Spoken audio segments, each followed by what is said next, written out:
there were basically two concerns. There are two concerns that a lot of Trump supporters are feeling. They've articulated them to me. I've had any number of conversations with you guys and with other people who work in politics and people across the country, even family members who were very avid Trump supporters in 2016 throughout his whole presidency.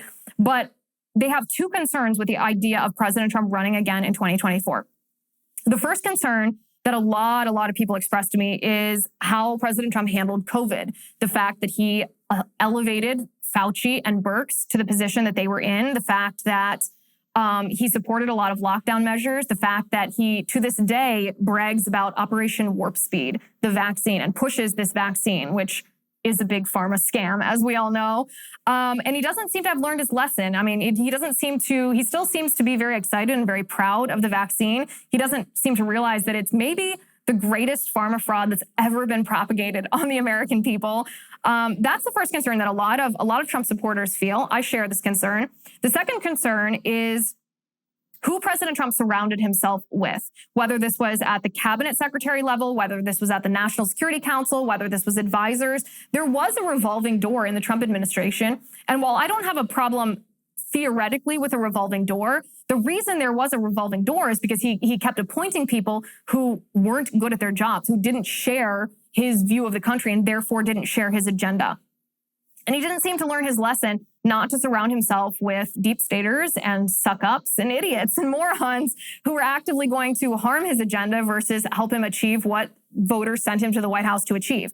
I generally share these two concerns with a good segment of Trump supporters about whether President Trump has learned his lesson if he were to run in 2024. There's also sort of a third element that should be considered if President Trump is going to consider running again. And that third element is, can he win? Because we have right now Joe Biden, who's extremely unpopular, he seems pretty easy to beat. Joe Biden, you really shouldn't have to campaign that hard to beat Joe Biden because of what he's done to our economy, because what he's done to the American people.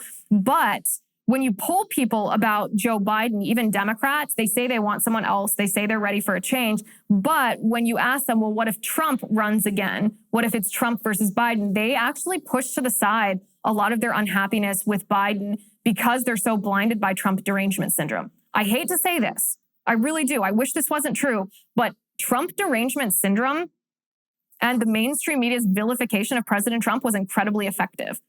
President Trump, in any other time, in any other era, the policies that he enacted are kind of just neutral Republican policies. There wasn't anything crazy ever. A lot of his tweets were bombastic. The way that he was nasty to some people, sure, that was, like it or hate it.